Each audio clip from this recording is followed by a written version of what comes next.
नमस्कार दोस्तों। माना कि कल हम लोगों का इंग्लिश का पेपर है और हम लोग इंग्लिश में अभी तक कुछ भी नहीं पढ़े हुए हैं, तो हम कैसे इंग्लिश का पेपर लिख कर कम से कम 70 प्लस नंबर एकदम 100% श्योरली आ जाए। तो दोस्तों इस वीडियो को लास्ट तक ज़रूर देखना, क्योंकि बहुत लड़के ना एक रात में ही इंग्लिश का पेपर पढ़ कर निकाल लेते हैं। एक रात में ऑब्जेक्टिव देखते हैं और सब्जेक्टिव में कुछ लिख देते हैं, उन लोगों का नंबर अच्छा मिल जाता है। तो दोस्तों बहुत लोग वीडियो नहीं देख पाते हैं, बहुत लोग देख लेते हैं, उनको मिल जाता है नंबर। तो आज आप लोग ये वीडियो ज़रूर देखना। दोस्तों सबसे पहले मैं आपको बता दूं कि आपके बोर्ड परीक्षा में 100 गो ऑब्जेक्टिव आएगा, 50-60 गो नहीं बल्कि पूरे 100 गो आएगा और 100 में से आपको 50 को टिक लगाना होगा। और मैं आपको सब बता रहा हूं कि ऑब्जेक्टिव कैसे पेंट करना है, 2 नंबर वाला कैसे लिखना है, पैसेज कैसे लिखना है, लेटर कैसे लिखना है, सब कुछ आपको बताएंगे, ठीक है ना। तो सबसे पहले दोस्तों आप लोग यहाँ पर देख सकते हैं, ये एक से शुरुआत होगा आपका इंग्लिश का, ठीक है। तो मानते हैं कि आपने एक रात पढ़ा। कितना रात पढ़ा? एक रात आपने पढ़ा, मात्र आपने एक ही रात पढ़ा और एक रात पढ़ के आप गए 100 गो ऑब्जेक्टिव क्वेश्चन दिखा। तो 1 से लेकर 100 तक आप एक बार ऑब्जेक्टिव क्वेश्चन को ना ध्यान से देख लीजिएगा। हो सकता है कि आपने रात में पढ़ा होगा और रात में आपने पढ़ा, उसमें से आपको 15 क्वेश्चन पता चल गया, 15 क्वेश्चन आपको पता चल गया तो आप आराम से 15 क्वेश्चन को टिक लगा देंगे। और दूसरी बात दोस्तों यह हुई कि आपके आगे पीछे बगल में कुछ लड़के बैठे होंगे, कुछ लड़कियां बैठे होंगी, तो आप उनसे ना पहले पूछ लेना, क्योंकि पहला दिन तो आपका हिंदी का नहीं है। पूछ लेना कि ब्रो या फिर बहन जी, हमारा इंग्लिश कमज़ोर है, मैं आपको दूसरे सब्जेक्ट में बता दूंगा, आप थोड़ा सा मेरे को इंग्लिश में हेल्प कर देना, ठीक है। ऐसा मतलब कि राय बात देख लेना, ठीक है ना। तो आप करना, एक क्वेश्चन उनको बता देना, एक क्वेश्चन वो आपको बता देंगे, मतलब इशारे से। तो ऐसे क्या होगा ना, आपका मतलब ना 25 से 30 ऑब्जेक्टिव सही हो जाएगा, मतलब कि 50 में 25 से 30। तो चलो मैंने आपको दिया 50 में ना, इनके 100 में मात्र 25 का ऑब्जेक्टिव सही करना है। तो आपने ये मतलब कि संभाल लेंगे, ऑब्जेक्टिव संभाल लेंगे, थोड़ा बहुत इधर इधर करके भी टिक लगाएंगे तो 25 को सही हो जाएगा। अब दोस्तों बात आती है सब्जेक्टिव पर कि सब्जेक्टिव को हम लोग क्या करते हैं। तो चलिए हम सब्जेक्टिव की ओर अपना रुख मोड़ते हैं। तो दोस्तों यहाँ पर देख सकते हैं ये हमारा 100 तक ख़त्म हो जाएगा, 100 तक, और उसमें से हम लोग लेकर आते हैं अब दोस्तों सब्जेक्टिव में। दोस्तों ये है आपका सब्जेक्टिव, ध्यान से देखना, ये दोस्तों सब्जेक्टिव है। इसमें बहुत लड़के कन्फ्यूज हो जाते हैं कि कौन कौन लिखना है, कौन कौन नहीं लिखना है। तो पहले ध्यान से देखो लो, ये लिखा है सेक्शन बी, सेक्शन बी, और कह रहा है ना डिस्क्रिप्टिव टाइप्स क्वेश्चन, यानी कि आपको ना क्या करना है ना, इसी में से खोज कर आपको लिखना होगा। तो पहला क्वेश्चन कह रहा है ना, देखो ध्यान से पढ़ो, कह रहा है कि read the following passage carefully and answer the question that follow. यानी कि पहला क्वेश्चन है और पहला क्वेश्चन में कुछ दिया गया है आपको, पैसेज किसी के बारे में लिखने के लिए, पढ़ने के लिए दिया गया है, और इसी को पढ़ कर ना, यहाँ पर दोस्तों 3 क्वेश्चन है, यहाँ पर नीचे 3 क्वेश्चन है। पहला क्वेश्चन का आंसर दीजिएगा तो 1 नंबर मिलेगा, दूसरा का दीजिएगा तो आपको 2 नंबर मिलेगा, तीसरा का दीजिएगा तो 3 नंबर मिलेगा। और इसी का दोस्तों एक और क्वेश्चन यहाँ पर, एक और चौथा नंबर यहाँ पर देख सकते हो क्वेश्चन है, इसका आंसर दीजिएगा तो 2 नंबर मिलेगा। और पहला के यहाँ पर और का मतलब दोस्तों होता है अथवा। क्या होता है? अथवा। और का मतलब होता है अथवा। या तो आप इसको पढ़कर इसका आंसर दीजिए, अगर ये आपको भारी लगता है तो आप उसको छोड़ दीजिए, इसको पढ़कर फिर नीचे आपको दिया गया इसका आंसर दीजिए। तो मन करे तो वो दीजिएगा, मन करे तो ये दीजिएगा, जो आपको लगे, लेकिन दोनों का आंसर नहीं देना है, किसी एक का ही आंसर देना है। तो देखिए जब आप ये पढ़ लेंगे इसका आंसर कैसे लिखना है मैं आपको बता देता हूँ। तो कभी भी दोस्तों आपको पेपर लिखना होगा ना, तो पढ़िए पहले, कह रहा है कि what is the writer hobby. बस आपको क्या करना है ना, जब भी लिखिएगा ना तो यहाँ से स्टार्ट करिएगा। पहले क्वेश्चन में ही इतना लिख लीजिएगा, इतना लिख लीजिएगा। आंसर में देखिए मैंने आंसर कैसे लिखा, यहाँ पर आप ध्यान से देखिएगा। मैंने लिखा सेक्शन बी। क्या लिखा दोस्तों? Section B. और राइटिंग से लिखिएगा ना तो पूरा नंबर मिलेगा। ये देखिए सेक्शन बी लिखा, और सेक्शन बी में मैंने कोई आंसर 1 का फर्स्ट नंबर क्वेश्चन का आंसर मैं दे रहा हूँ, रोमन नंबर में जो फर्स्ट है उसका आंसर दे रहा हूँ। तो सबसे पहले मैंने क्या लिखा? The writer hobby. तो आप लोग पहले ये वाला लिख दीजिएगा इतना, द राइटर हॉबी। और ये लिखने के बाद ना उसके बाद से देखिए, उसके बाद से यहाँ से आपको लिख देना to collect stamps of various countries. तो यहाँ से लेकर आप यहाँ तक लिख दीजिएगा। ये आपका पहला का दोस्तों आंसर हो गया। और जब एग्जामिनर चेक करेगा ना तो देखा द राइटर्स, इतना थोड़ी, वो पढ़वे नहीं करेगा, बस देख लेगा वाह कितना सुंदर है, ऐसे टिक लगाएगा, 1 नंबर ये दे देगा। और उसके बाद से जब आप दूसरे में चाहिएगा ना तो दूसरा नंबर क्वेश्चन करें how does he collect stamps. तो आपको क्या करना है दोस्तों, यहाँ पर आपको कुछ नहीं करना है, बस यहाँ पर जो दिख रहा है ना, यहाँ पर देखिएगा send me stamps and some I tag out from the, ये आपको यहाँ से उठाना है और आप ना यहाँ तक लिख दीजिएगा, ऑफिस तक लिख दीजिएगा, या फिर दोस्तों आपको क्या करना है ना, यहाँ तक लिखिएगा, यहाँ तक सबसे आसान है, तो आप यहाँ तक लिख दीजिएगा, तो ये आपका दूसरा का आंसर मिल जाएगा। देखो ये एग्जामिनर कभी भी ये आपका नहीं पड़ेगा, एक अक्षर भी यहाँ पर नहीं पड़ेगा, ये पहले ध्यान में रखना। तो आप ऐसे लिख देना, ये भी सिग्नेचर करेगा 2 नंबर देगा, वो राइटिंग देकर आपको नंबर देगा, राइटिंग देगा, थोड़ा राइटिंग देखिएगा आपको नंबर दे देगा। और वैसे ही दोस्तों आप तीसरा का पहला का तीसरा करेंगे, तो पहला का तीसरा देख लीजिए, how does he arrange the stems. तो पहले आप इतना लिख लीजिएगा, इतना लिख लीजिएगा, ही अरेंज द स्टेम्स। अब अरेंज से संबंधित यहाँ पर देख आपको दिख रहा है ना, तो आप अरेंज तो लिख दिए हैं और द स्टम्प भी लिख दिए हैं, यहाँ पर लिखे ना ही अरेंज द स्टेम्स, तो अरेंज द स्टेम्स लिख दिया। अब यहाँ से लिखना स्टार्ट करिएगा, यहाँ से लिखना स्टार्ट करिएगा, यहाँ तक लिख दीजिएगा। और मैंने भी तो वही लिखा, मैंने कुछ दूसरा चीज़ नहीं लिखा। और एक गलती मत करना, यहाँ पर देखिए ध्यान से, यहाँ पर देखो DENO है और मैंने लिखते समय DEMO लिख दिया। तो आप लोग ये मत सोचना कि हमने एन को ओ बना दिया, तो आप ऐसा मत करना, इसको ऐसा काट देना, ऐसा मत करना। ऐसे करोगे ना तो एग्जामिनर का नज़र बैठ जाएगा इस पर, क्योंकि उसको दिख जाएगा कि ये बच्चा यहाँ पर काटा है। जब ये दिख जाएगा ना तो वो ऐसा घेरा कर देगा और 2 का नंबर की जगह 1 नंबर देगा और फिर लगेगा शुरू से पढ़ने, तो आप फंस जाएंगे। तो आपको कुछ भी लिख देना है, लेकिन आपको काट कूट नहीं करना है। उसके बाद से आप चौथा का ही वैसा ही आंसर दीजिएगा। चौथा देख लीजिए, पढ़ लीजिए, हु इज़ फिलेटली। तो आप देखिए यहाँ से आपको ये वर्ड दिख रहा है ना, ये एक वर्ड मिल गया ना, तो यहाँ से उठाइए, यहाँ तक लिख दीजिए, आपका ये 2 नंबर फिक्स हो गया। तो मैंने भी वही लिखा, आप मेरा भी ये 2 नंबर आप मिल जाएगा, ठीक है ना। तो आप ऐसे लिख देना। उसके बाद से दोस्तों अगला मैं क्वेश्चन की बात करता हूँ। तो ये तो आपने फर्स्ट का पहले ही कर लिया, तो अब आपको ये और जो दिख रहा है ना, ये वाला आपको करने की ज़रूरत नहीं है। अब आप लोग ये वाला मत करना, ये वाला आप छोड़ देना, ये वाला आपको करने की ज़रूरत नहीं है। अब आप चले जाना, इधर आना। जैसे ही आप अगला पेज पलटेंगे ना तो क्वेश्चन नंबर 2 आ जाएगा। अगला पेज पलटेंगे तो क्वेश्चन नंबर 2 आ जाएगा। अब क्वेश्चन नंबर 2 भी कुछ एकदम सेम टू सेम वैसे ही कह रहा है कि read the flowing passage and answer the question that flow, यानी कि आपको फिर इसको अच्छे से पढ़ना है। उसके नीचे फिर आपको कुछ क्वेश्चन दिया गया, उसका आंसर लिखना है। और इसके बाद दोस्तों अगर आपको ये पसंद ना आए या फिर ये आपको अच्छा ना लगे ना, तो आप इधर और भी दिया गया है, आप ये भी लिख सकते हैं। यानी कि वो न तो लिखना तो ये लिखना, अगर ये नहीं लिखना होगा तो वो आप लिखना। तो जबकि ये कौन नंबर का है दोस्तों, अभी दोस्तों ये 1 और 2 3 2 5 और 5 और ये आपका 2 नंबर का है, 7 नंबर का है। और 7 नंबर का मैंने अभी करा दिया, तो 14 नंबर हो गया। तो 14 नंबर तो आपको ऐसे ही मिलेगा। अभी और आगे देखिए, तो आपको ऐसे ही करना है, what could be found in every house hold earlier. तो अर्लियर का चिन्ह आप लोग देख रहे हो ना, अर्लियर का चिन्ह, तो अर्लियर से लिखना स्टार्ट करना। यहाँ पर अर्लियर दिख रहा है ना, यहाँ से उठाइएगा, यहाँ पर लिख दीजिएगा हाउस, तो यहाँ पर भी हाउस से संबंधित है, तो यहाँ से उठाइए, यहाँ तक लिख दीजिए। हमने भी कुछ वही लिखा, आप लोग देख लीजिए ना, और पूरा नंबर मिलेगा, ठीक है ना। ऐसे ही नहीं हम भी लिखे थे तो 82 नंबर आया था। यहाँ पर देख लीजिए, ऐसे सिग्नेचर किया जाएगा और 1 नंबर आपको दिया जाएगा।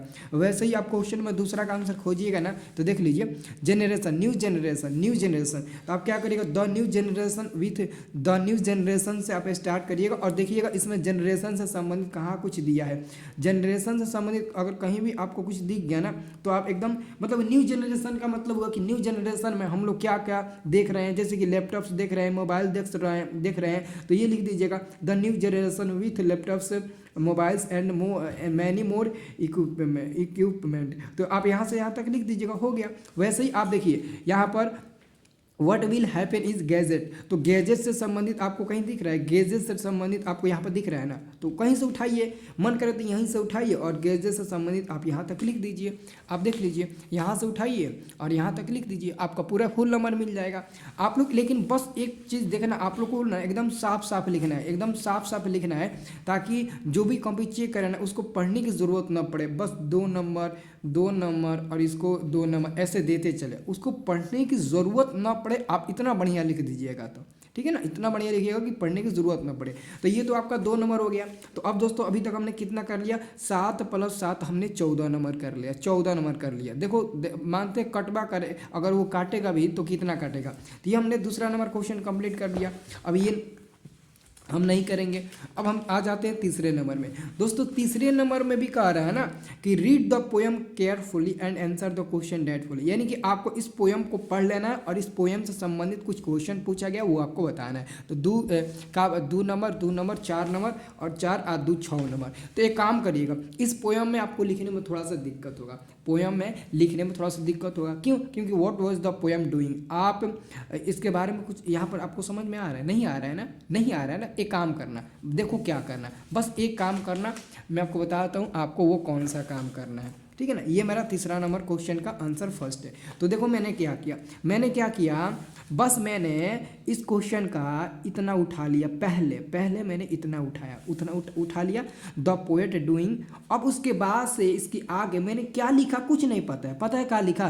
The poet doing even. उसके बाद से मैंने क्या लिखा, इधर मैंने देखा, इसमें से कुछ भी उठाया और मैंने लिख दिया। और लास्ट में ना सबको कंफ्यूज करने के लिए फिर लास्ट में मैंने लिख दिया द पोएट। एग्जामिनर पढ़ेगा भी तो लिखेगा, इधर देखेगा पोएट, इधर देखेगा पोएट, अरे ये बहुत बढ़िया लिखा है, ऐसे नंबर आपको दे देगा। 2 नंबर का है ना, तो 2 नंबर आपको दे देगा। वैसे ही दोस्तों आपको सब में लिखना है। अब ये देखिए, अब दूसरा number question, what did the poet see. तो आप इसमें से सी से संबंधित आपको कुछ दिख रहा है? नहीं दिख रहा है ना, सी दिख रहा है, ये आपसे संबंधित दिख रहा है, ठीक है। सो यानी कि इसका अलग फॉर्म होता है।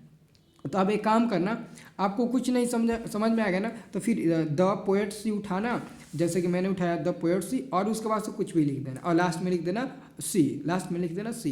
ये सिग्नेचर हुआ, 2 नंबर आपका मिल गया, पक्का वो 2 नंबर आपका मिल गया, एकदम कन्फर्म है कि वो 2 नंबर आपको मिलेगा ही। और वैसे ही दोस्तों आप तीसरा का भी आंसर वैसा ही लिखिएगा, तो आपको ये 2 नंबर मिल जाएगा। ये कितना नंबर मिल जाएगा आपको? 2 नंबर मिल जाएगा। एग्जामिनर ना कभी ना नज़र बैठा कर ना ये पढ़ता नहीं है, ठीक है ना। तो ये अंतिम चरण के लिए मैं बता रहा हूँ, जैसे कि आप लोगों का तैयारी नहीं हो पाता है ना। देखो शिक्षा मंत्री कहना है कि जो विद्यार्थी जितने ही क्वेश्चन को टच करेगा, जितने ही क्वेश्चन को छू कर आएगा, आप उतने ही उसको नंबर देना, किसी का नंबर मत काटना। तो मैं आपसे यही रिक्वेस्ट करूंगा कि आप एक भी क्वेश्चन को छोड़ना मत। हमने टोटल आपको 7 + 7 + 6 यानी कि इक्वल टू 20 नंबर का बताया। 20 नंबर में अगर 15 नंबर नहीं बदला ना, मेरा नाम बदल देना। तो आप 25 नंबर वहाँ से उठा लेंगे, 15 नंबर यहाँ से, कितना हो गया? 25 और 15 जोड़िएगा तो 40 नंबर आपका हो गया। कितना नंबर मैंने अभी आपको दिलवा दिया? 40 नंबर। अभी तो मैं आपको पता है मैं 5% नंबर जोड़ रहा हूँ, अभी आपको और नंबर मिलेगा ऑब्जेक्टिव में। अब दोस्तों मैं बात करता हूँ दोस्तों आगे मैं आपको थोड़ा सा ले चलता हूँ। जो क्वेश्चन आंसर पूछा जाता है 10 नंबर का, वो मैं आपको अब दिखा देता हूँ। इसमें भी दोस्तों अथवा में दिया है, इसमें भी अथवा में दिया गया, सब में अथवा में रहता है। मन करे तो वो बनाना, मन करे तो ये बनाना है। देख सकते हैं इधर दिया है ना अथवा में, आप देख सकते हैं, मन करे तो वो बनाना, मन करे तो ये बनाना, ठीक है। अब दोस्तों हम क्वेश्चन आंसर पर चलते हैं। अब आपको मैं दिखा दूँ, यहाँ पर दोस्तों कह रहा है ना answer any 5 of the following question, यानी कि answer any 5 of the following question, यानी कि 10 को क्वेश्चन है, ABCDEF तक 10 को क्वेश्चन है, और 10 में से आपको मात्र 5 का उत्तर देना है। तो इसमें से किसी को भी किसी भी क्वेश्चन का आंसर नहीं पता है, एकदम ईमानदारी से बता रहे हैं, किसी को नहीं पता है। तो देखो कैसे लिखना है। मानते हैं मेरे को पहला क्वेश्चन का आंसर लिखना है, what happen to the ancient civilization, मतलब कि मेरे को पहला क्वेश्चन का आंसर लिखना है। तो हम क्या करेंगे ना, देखो क्या करेंगे, बस हम क्या करेंगे तो यहाँ से उठाएंगे, यहाँ से ये वाला वर्ड उठाएंगे, द एंशिएंट सिविलाइजेशन, यहाँ से उठाएंगे। तो मैंने लिख दिया ना, इतना मैंने लिख दिया, देख लीजिए यहाँ तक मैंने इसको लिख दिया। अब यहाँ से मैं क्या करूँगा ना, यहाँ से मैं क्या करूँगा, कुछ नहीं करूँगा, यहाँ से मैं क्या करूँगा, कुछ नहीं करूँगा। अब अपने मन से इसके आगे कुछ भी लिखूंगा, हमको समझ में नहीं आएगा, मतलब 3-4 लाइन में लिख दूंगा और लास्ट में लिख देंगे सिविलाइजेशन, इस ये वाला वर्ड फिर लिख देंगे लास्ट में। अभी एग्जामिनर देखेगा सिविलाइजेशन, बीच में कुछ नहीं देखता है, अगर देखबे करेगा ना तो ये और वो देखेगा, बस ये लिख देगा। अगर आपने खराब भी लिखा लेकिन सुंदर राइटिंग में लिखा, देख कर क्या करेगा यार, 2 नंबर का है, 2 नंबर नहीं देगा, 1 नंबर तो देगा, क्योंकि हम लिखे हैं, टच किए हैं, तो हमको 1 नंबर जरूर देगा, लेकिन 1 नंबर नहीं, आपको पूरे 2 नंबर मिलेगा, मैं बता रहा हूँ, ठीक है ना। वैसे ही हर क्वेश्चन का करना, जो भी क्वेश्चन होगा आप उसका आंसर करना। जैसे मान लीजिए देखिए, why was the अकोल्या mother angry, तो आप क्या करना, अकोल्या मदर एंग्री लिखना और उसके आगे आप कुछ भी लिख देना, कुछ भी मतलब कि इसी किताबों में से कहीं से भी कुछ उठा कर लिख देना और लास्ट में लिख देना, लास्ट में आप ना फिर उसका नाम लिख देना या फिर कुछ भी लिख देना। तो ये सिग्नेचर हुआ, 2 नंबर मिला, यानी कि ये टोटल आपका कितना नंबर का, 10 नंबर का हुआ, 5 क्वेश्चन 10 नंबर का, तो इसमें से 7 नंबर आप जोड़ लीजिए, तो 40 और प्लस 7 कितना हो गया आपका, ये 47 नंबर का हो गया। अभी देखो ना आगे पूरा खेल बाकी है, 47 नंबर का हो गया। अब आपको ले चलते हैं दोस्तों, यहाँ पर देखिए, अभी मज़ा आएगा ना, बहुत मज़ा आएगा। अभी ये देखिए दोस्तों, ये क्वेश्चन कह रहा है ना कि right of paragraph of any one, यानी कि दोस्तों 5 को क्वेश्चन है, आपको पैराग्राफ लिखना है। सबसे इजी पैराग्राफ होता है दोस्तों, ध्यान से समझना। ये आपका माई फेवरेट गेम है, माई गार्डन है, विंटर वैकेशन यानी कि ठंडी का मौसम में जो छुट्टी मिलती है वो है,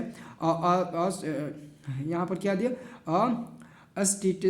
इन टाइम सेप्स 9 दिया है, पता नहीं इसका अर्थ क्या होता है, हमको भी नहीं पता है, बट यहाँ पर देखिए हेल्थ इज वेल्थ ये दिया है दोस्तों। तो आपको ये काम करना है दोस्तों, आप में से इसमें से किस पर आप आसानी से 1-2 वर्ड लिख सकते हैं। तो आप कहेंगे सर जी मेरा फेवरेट है गेम, गेम पर लिख सकते हैं। अब देखो क्या गेम में लिखना है, आप यहाँ पर लिखना आंसर 5 के पहला, आंसर 5 के पहले लिखना, 5 का पहला, और ब्लैक पेन से लिख देना माई फेवरेट गेम। हम अपने फेवरेट गेम पर हम ये लिख रहे हैं, और आपको ना मतलब ना 1-2 वर्ड याद कर लेना बस। जैसे मानते हैं आपने लिखा my favourite game is cricket, मेरा फेवरेट गेम क्या है तो क्रिकेट, क्या है दोस्तों क्रिकेट। तो एक अच्छा आप वर्ड लिख दीजिएगा, एक अच्छा सेंटेंस आप इधर लिख दीजिएगा, तो एग्जामिनर पढ़ेगा ना, कहेगा हाँ ये सही लिखा है, my favourite game is cricket, ठीक है ना, उसका फेवरेट गेम क्रिकेट है। अब दोस्तों इसमें से और अगर आपको अच्छा लगे, मतलब कि और आपको याद आए, तो लिख देना I like to play cricket, मैं क्रिकेट खेलना पसंद करता हूँ। उसके बाद से दन दना दन पैसे से उठाना, पूरा क्वेश्चन उठाना, कुछ भी इसमें लिख देना, कुछ भी लिख देना, कुछ भी लिख दो, कुछ भी लिख दो। अगर आपको मतलब ना दिक्कत हो तो लिख देना my favourite player Virat Kohli and MS Dhoni, my favourite wicket keeper MS Dhoni, sixer man Rohit Sharma, कुछ भी लिख देना। देखो यहाँ पर जो भी आपको लिखना होगा बस यही लिखना, और थोड़ा सा इतना लिख देना ताकि ये 5 का 5 नंबर फुल मिले, ये 5 का 5 नंबर आपको फुल मिलेगा। अब दोस्तों आपको ना थोड़ा सा मैं लेटर पर लेकर आ रहा हूँ। ये देखिए क्वेश्चन नंबर 8, देखिए क्वेश्चन नंबर 8 का ना write an application to the head mistress of the schooling asking her for leave to attend your ailing grandfather, यानी कि दोस्तों मानते हैं ग्रैंडफादर जी के ना तबीयत खराब है और मेरे को छुट्टी चाहिए, हमको एक लेटर एप्लीकेशन लिखना है। तो कैसे क्या करेंगे, तो देखो आपको पहले ही ना इंग्लिश का बुक्स निकाल कर, इंग्लिश का या फिर ग्रामर का बुक्स निकाल कर आप पहले देख लेना है कि एप्लीकेशन किस तरह लिखा जाता है। एप्लीकेशन ऐसा लिखा जाता है जिसके पास लिखना है द हेड मिनिस्ट्रीज आप लिख देना, और उसके बाद से आप क्या लिखना, अपने स्कूल का नाम लिखना। जैसे हिंदी में लिखते हो सेवा में और अपने स्कूल का नाम लिखते हो, वैसे ही दोस्तों लिखना RBD हाई स्कूल सिवान, मैंने लिख दिया। और सब्जेक्ट में जैसे विषय में लिखते हो तो सब्जेक्ट में क्या लिखोगे, मेरे को 10 दिन की छुट्टी चाहिए, तो 10 दिन की छुट्टी के लिए आप आवेदन पत्र लिख रहे हैं। और उसके बाद से यहाँ पर एक लाइन याद कर लेना, my grandfather has been admitted to the hospital, और उसके बाद से यहाँ पर ओम मंगलम कुछ भी लिख देना, कुछ भी लिख देना। और लास्ट में ना आप इधर डेट लिख देना ताकि एग्जामिनर को दिखे डेट लिखा है, ये लिखा है, ये लिखा है। चलो इसको नंबर दे दिया जाए, कौन नंबर का है 5 नंबर का, 5 नंबर इसको दे दिए जाए। और यहाँ पर देख लेना जैसे लिखते हो ना कि आपका आगे कैरी से वैसे ही है, और अपना नाम लिख देना, फिर आप क्लास का नाम लिख देना, अपना ही नाम लिखना, किसी दूसरे व्यक्ति का नाम मत लिखना। और उसके बाद से दोस्तों मैं अब लेटर की ओर चलता हूँ। अब लेटर भी आपको थोड़ा सा मैं बता दूँ कि आप लेटर कैसे लिख पाएंगे, क्योंकि लेटर भी तो लिखना ज़रूरी है ना।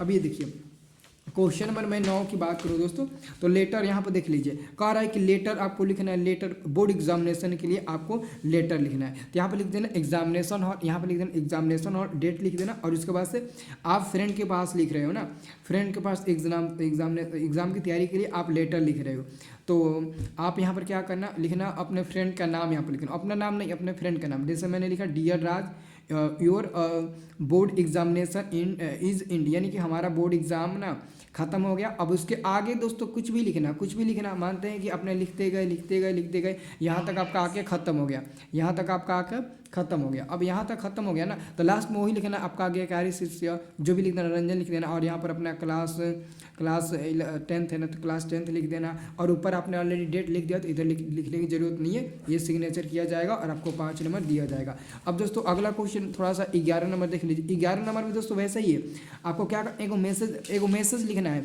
किसके पास, मदर के पास, मदर का नाम लिया है ना, तो यहाँ पर लिखना है, यहाँ नहीं मदर के पास कितना नंबर क्वेश्चन है जी, 11 नंबर है ना, 11 नंबर, हाँ 11 number, mother about friends house going to, ठीक है ना। तो आपको क्या लिखना है, एगो आपको ना अंदर ना क्या लिखना है, हाँ एगो आपको क्या लिखना है, मैसेज लिखना है, एगो मैसेज लिख कर भेजना। जैसे कि नहीं होता है कि मैं घर से कहीं बाहर घूमने जा रहा हूँ और हमको ना किसी को बता कर जाना है, मानते हैं अपनी मम्मी को ही बता कर जाना है या फिर किसी को बता कर जाना है, तो आप क्या लिखेंगे, hello ma'am I am going to your friend house in order to complete your project work. तो आप यहाँ पर ना मदर लिख दीजिएगा, मैंने गलती से मैम लिख दिया, आप लोग लिख दीजिएगा यहाँ पर मदर, क्या लिखिएगा मदर, यहाँ पर लिखिएगा मदर, हेलो मदर जी आई एम गोइंग टू, मैंने कि मैं अपने फ्रेंड के घर पर जा रहा हूँ क्योंकि मेरे को ना अपने स्कूल का प्रोजेक्ट को कंप्लीट करना है फ्रेंड के साथ मिलकर। तो ये तो आप एक दो वर्ड याद कर लेना और बाकी दोस्तों कुछ भी यहाँ पर लिखना और यहाँ तक आपका आकार इंड हो जाएगा। और यहाँ पर आप लोग वही लिखना जो मैंने आपको बोला, वही लिखना आप लोग जो मैंने आपको बोला। ये सिग्नेचर कर दिया जाएगा, यहाँ पर आपका डेट ही रहेगा, यहाँ पर डेट ऑलरेडी आपने डाला होगा और आपको ये 5 नंबर मिल जाएगा, ठीक है ना। तो कितना नंबर हो गया, ये आपका 5 5 15 नंबर हो गया ना, कितना नंबर हो गया, 15 नंबर हो गया। तो 15 नंबर दोस्तों ये हो गया और 47 नंबर हुआ, यानी कैसे भी देखा जाए ना तो आपका 60 नंबर मिल गया। अगर ऑब्जेक्टिव में थोड़ा सा ना आप पावर बढ़ा देंगे तो 70 प्लस आपका नंबर मिल जाएगा। ये एक रात की मैं बात कर रहा हूँ और 100% आएगा। मैं ऑलरेडी एक रात में 82 नंबर लाया था। ये दोस्तों हम ऑलरेडी कारनामा कर चुके हैं क्योंकि मेरे को ना 10th में ना बहुत इंग्लिश में प्रॉब्लम थी, इसलिए दोस्तों। तो आप लोग को भी थोड़ा प्रॉब्लम हो सकती है, लेकिन आगे जैसे आप 12th में जाइएगा ना तो आपके ऊपर जिम्मेदारी आ जाएगी, आप पढ़ना स्टार्ट कर देंगे ना तब बढ़िया से पढ़ लेंगे 12th। चिंता मत करिए, आपको लोग ना इंग्लिश बढ़िया से पढ़ लेंगे 12th में, ठीक है।